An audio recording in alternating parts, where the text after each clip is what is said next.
नमस्कार मित्रांनो, जय जिजाऊ जय शिवराय. आज सकाळी माननीय मुख्यमंत्री एकनाथरावजी शिंदे साहेब यांनी उपसमितीची आढावा बैठक घेतली आणि त्या माध्यमातून त्यांनी समाजाला दाखवण्याचा प्रयत्न केला. दाखवण्याचंच म्हणावं लागेल, हो देखावा म्हणावा लागेल, कारण त्यांच्या बोलण्यातून काहीही निष्पन्न झालेलं नाही. काय सांगितलं त्यांनी की समितीनं आतापर्यंत केलेल्या कामकाजामध्ये अनेक कागदपत्र तपासली आणि त्यामध्ये 11,530 पुरावे सापडले. का हो, मागच्या महिन्यात तुम्ही म्हणलात 5,000 सापडले, आता म्हणता 11,530 सापडले, अजून महिन्यांनी म्हणाल 20,000 सापडले, 30,000 सापडले. खेळाने लावल्यात का समाजाशी? याचा काही विचार आहे की नाही? पहिली गोष्ट, जरांगे पाटील तुम्हाला जे महत्त्वाचा मुद्दा सांगताय तो तुम्ही बाजूला ठेवताय आणि रोज काही ना काहीतरी पत्रकार परिषद घ्यायची आणि काहीतरी म्हणतात ना, खोदा पहाड और निकला चुहा. कशाला करताय ह्या गोष्टी? कशासाठी करताय? काही समाजाला याच्याशी तुमच्या गोष्टीशी काही घेणं देणं नाही. फक्त आज माननीय श्री मनोज जरांगे पाटील गेल्या 2 महिन्यापासून उपोषणामध्ये बसलेले आहेत. 29 ऑगस्ट, आज आहे 30 ऑक्टोबर, हो, आणि उद्या 31 ऑक्टोबर आहे. माझी विनंती असेल, आता जास्तीचा वेळ लावू नका. हो, एकनाथरावजी शिंदे साहेब, तुम्ही मराठा तरुणाचा आदर्श आहात. समाजामध्ये एक तुमची वेगळी प्रतिमा आहे आणि ती प्रतिमा तुम्ही जपावी अशी माझी विनंती आहे. हो, कारण आज तरुण भयानक पद्धतीमध्ये जाळपोळ करू लागला, नको तो हिंसाचार होऊ लागला. याला कारण कोण असेल तर सर्व राजकीय पक्षाचे पुढारी याला जबाबदार आहेत. कारण इथून माग कुठल्याही पद्धतीत कुठल्याच पक्षानं मराठा समाजाच्या कुठल्याच बाजूनं मत मांडलेलं नाही. आजपर्यंत जेवढे पुढारी होऊन गेले, जेवढे सत्ताधीश होऊन गेले, सत्ताधारी होऊन गेले, तेवढ्यात कोणी मला सांगा मराठा समाजाविषयी कळकळ हळहळ व्यक्त केली? कधीच नाही. सकाळी तुम्ही बोलून गेलात की देवेंद्रजी फडणवीस साहेबांनी आरक्षण दिलं एवढ्या दिवसानंतर. अहो, ते आरक्षण दिलं तेव्हाच बरेचसे तज्ज्ञ मंडळी सांगत होते की हे आरक्षण दीर्घकाळ टिकणार नाही. आणि तुम्ही काय सांगताय, दिले आम्हाला गाजर दाखवता आणि काहीतरी मतं लाटण्यासाठी सहानुभूती घेण्याचा प्रयत्न करता. हे 100% चुकीचं आहे. पहिली गोष्ट, सरसकट मराठा समाजाला तुम्ही कुणबीमधून 50% आतलं आरक्षण द्यावं, जरांगे पाटील म्हणतायत. या मागणीला तुम्ही लवकरात लवकर म्हणण्यापेक्षा रात्रीतून निर्णय घेऊन त्या ठिकाणी आरक्षण देऊन टाका. नसता दुसरी महत्त्वाची गोष्ट, सूचना, याला सूचना म्हणा, विनंती म्हणा, काय म्हणायचं तर म्हणा, नसता सर्वांना दिलेलं आरक्षण रद्द करा. बघा बरं मी काय बोलतोय, सर्वांना दिलेलं आरक्षण रद्द करा आणि पुन्हा जातनिहाय पडताळणी करून, सर्वेक्षण करून, जनगणना करून त्या ठिकाणी टक्केवारी काढून मग त्या ठिकाणी आरक्षण द्या. त्यात सुद्धा ज्या जातींचा, ज्या पोट जातींचा त्या ठिकाणी अगदी मागास याच्यातून बाहेर आलेले असतील, हो, ज्यांचं त्या ठिकाणी उन्नती झालेली असेल, त्या जाती बाहेर काढा. आणि मराठा समाजाला गेल्या 70 वर्षापासून जे खितपत आपण पाडलेलं आहे, जी परिस्थिती मराठा समाजावर कधी येऊ शकत नव्हती, ती सर्व राजकीय पुढाऱ्यांनी मिळून जी परिस्थिती आणलेली आहे, त्याला सर्व राजकीय पुढारी जबाबदार आहेत, आम्ही हेच म्हणू. हो, कुठल्याही राजकीय पुढाऱ्यांनी आमच्याशी कुठल्याही प्रकारचं त्या ठिकाणी चांगलं वर्तन केलेलं नाही, हे पुन्हा मी त्या ठिकाणी सिद्ध करून देऊ शकतो. कारण आता देखाव्यासाठी तुम्ही कोणीही सहानुभूतीसाठी काहीही कराल, आम्हाला ते अजिबात मान्य नाही.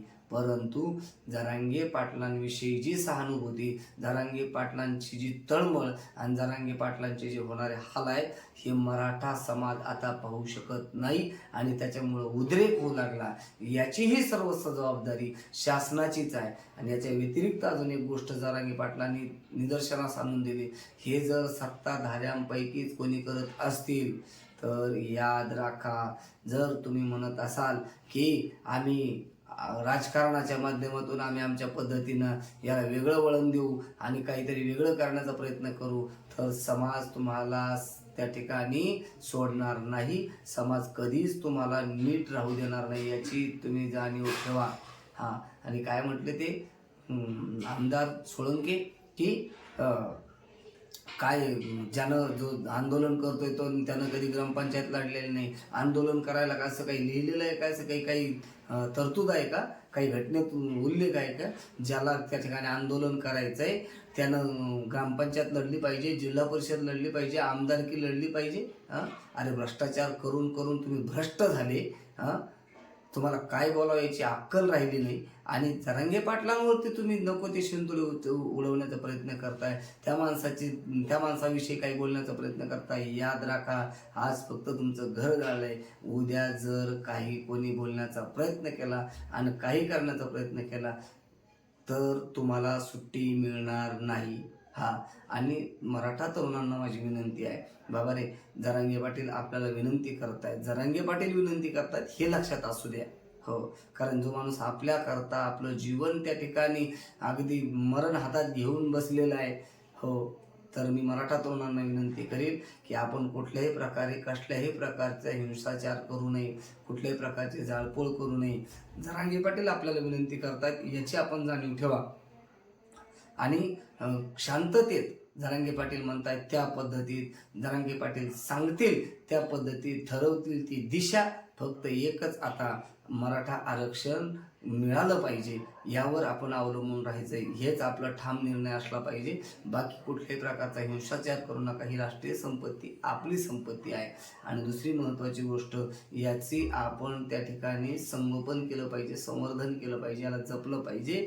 आपल्या संपत्तीची आपण जाळपोळ करू नका, कोणी आत्महत्या करू नका, नको तो विचार करू नका. जरांगे पाटील सांगतायत त्या पद्धतीत आपण लढण्याचा प्रयत्न करू, लढत राहू आणि लढत लढत आरक्षण मिळवूच, हे मी आपल्या सर्वांना नमूद करतो. दुसरी महत्त्वाची एक गोष्ट की सरकार, राज्य सरकार, केंद्र सरकार आणि सगळे मिळून तुम्ही हे करू शकता, याची समाजाला आणि मराठा तरुणांना जाणीव आहे. हो, कारण मराठा समाजातला तरुण अतिशय हुशार आणि अतिशय चांगल्या स्वभावाचा आहे.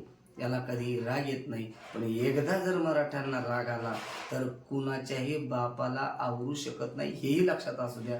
पण तरुणांनो, आपल्याला ते करायचं नाही. आपण शांततेत त्या ठिकाणी आंदोलन करूया. साखळी उपोषण असेल, आमरण उपोषण असू दे, प्रत्येक घरातून एक माणूस जरी म्हटलं तरी आपण आमरण उपोषण करायला आता तयार आहोत, ही सगळ्यांना जाणीव आहे. कारण हे दुःख जर सरकारला कळतच नसेल तर आम्ही आमरण उपोषण करून मरू, परंतु आम्ही आता कसल्याही प्रकारे थांबणार नाही. हो, आणि दुसरी महत्त्वाची गोष्ट, मी मोदी साहेब, अमित शहा साहेब आणि राज्याचे कोणी त्या ठिकाणी नेते असतील, पुढारी असतील, सत्ताधारी असतील, या केंद्रातल्या आणि राज्यातल्या सगळ्या सत्ताधाऱ्यांना विनंती करतो, अरे तुम्ही राम मंदिर उभा करू शकता, तुम्ही 370 कलम हटवू शकता, तुम्ही मुस्लिम महिलांच्या बाबतीत कायदा त्या ठिकाणी पारित करू शकता, हे सगळं तुम्ही करू शकता. अजून याच्यापेक्षाही तुम्ही वेगळं भरपूर काही करू शकता. मग मराठा आरक्षण देऊ शकत नाही का? यासाठी एक विशेष एके दिवसाचं अधिवेशन बोलवून तुम्ही कायदा पारित करू शकत नाही का?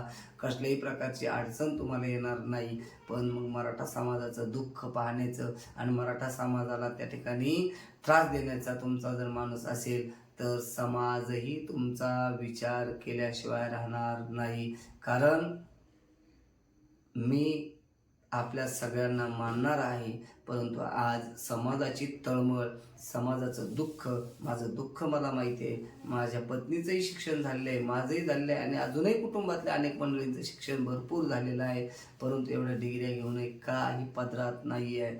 आजही परिस्थिती बिकट आहे. अशी महाराष्ट्रातल्या तमाम 99% मराठा समाजातल्या, ग्रामीणमधल्या आणि सर्वसामान्य मराठीची हीच परिस्थिती आहे.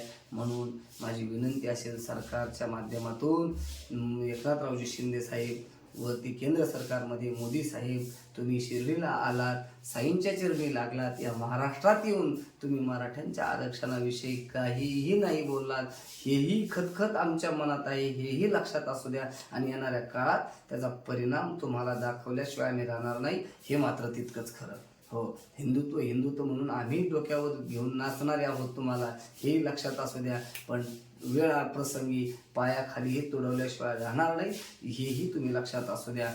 कारण आता आम्ही थांबू शकत नाही.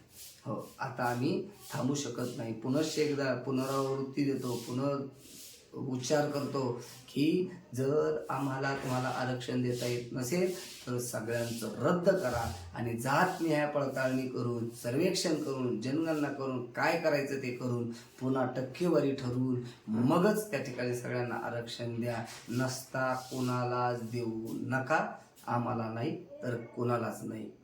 जय जिजाऊ.